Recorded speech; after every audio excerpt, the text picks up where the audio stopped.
pengalaman hidup itu penuh dengan mutiara kebenaran, mutiara hikmat. Dan kalau saudara bisa memahaminya, bisa menangkapnya, bisa mempelajarinya, saudara akan menjadi orang yang kaya dengan hikmat. Maka benarlah apa yang dikatakan oleh Yakobus. Saudara-saudara, anggaplah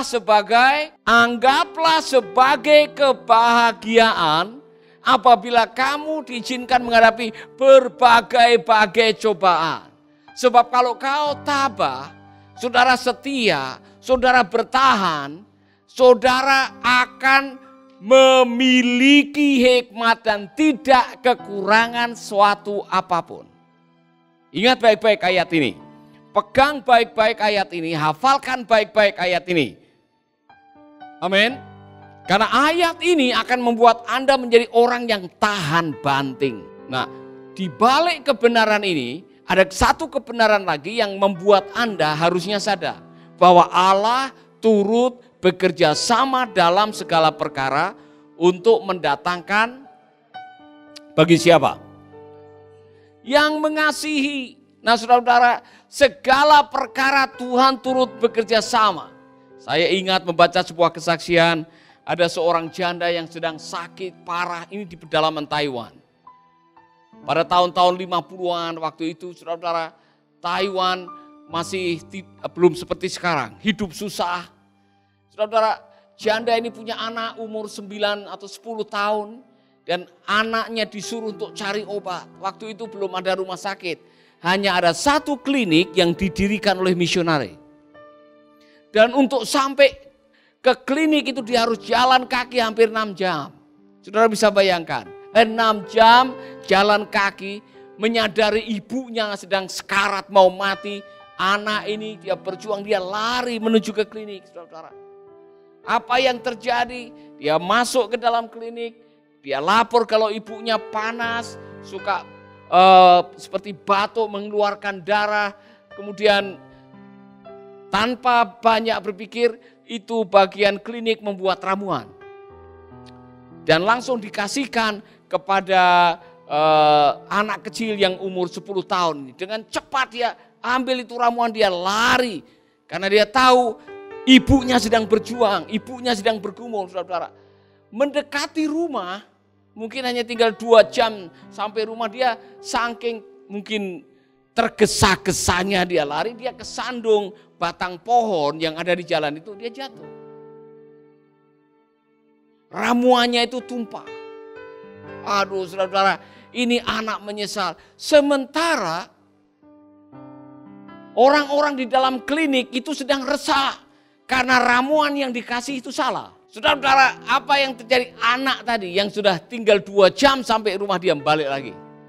Dia kembali lagi jalan kaki berjam-jam menuju ke klinik.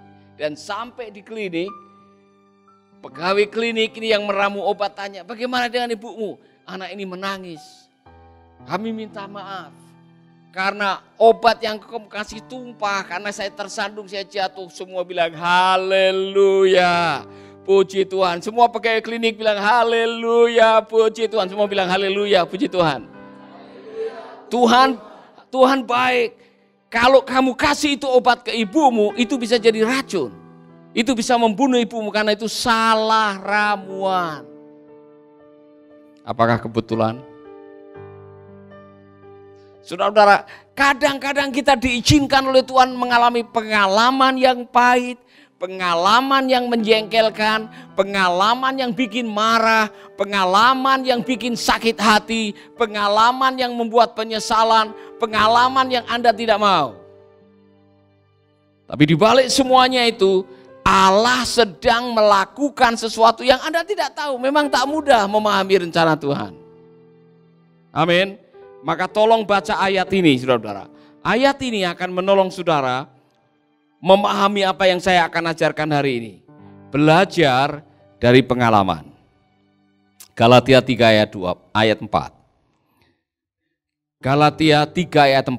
Konteksnya sebetulnya Rasul Paulus sedang menegur jemaat yang tidak memahami dan tidak menghargai pengalaman. Dan Rasul Paulus mau mengatakan ini kepada Anda. Sia-siakah semua yang telah kamu alami sebanyak itu? Masakan sia-sia? Rasul Paulus sedang mengingatkan kepada jemaat di Galatia yang ada beberapa yang murtad karena mengalami pengalaman-pengalaman yang sulit.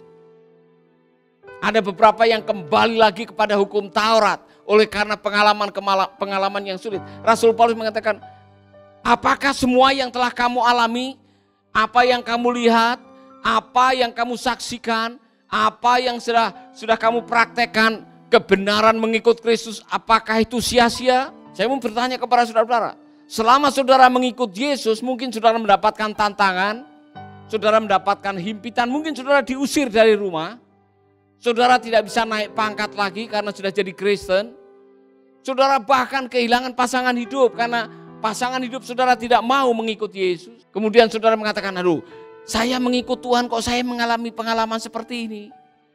Dulu ada orang yang mengkomplain dengan saya, Pak, saya ini dulu sebelum jadi orang Kristen usaha saya bagus. Waktu saya belum jadi Kristen semua lancar, Pak. Setelah jadi pengikut Yesus kok saya malah mengalami kesulitan. Pertanyaan, apakah sia-sia semuanya ini? Rasul Paulus bertanya kepada Anda. Sebelum saudara mengikut Yesus barangkali rezeki lancar. Hidup saudara sehat walafiat, tidak ada tantangan. Saudara tidak pernah kekurangan. Kemudian saudara menjadi orang percaya. Saudara kadang-kadang sering dihina orang. Saudara mengalami tantangan. Kadang-kadang saudara menghadapi rintangan.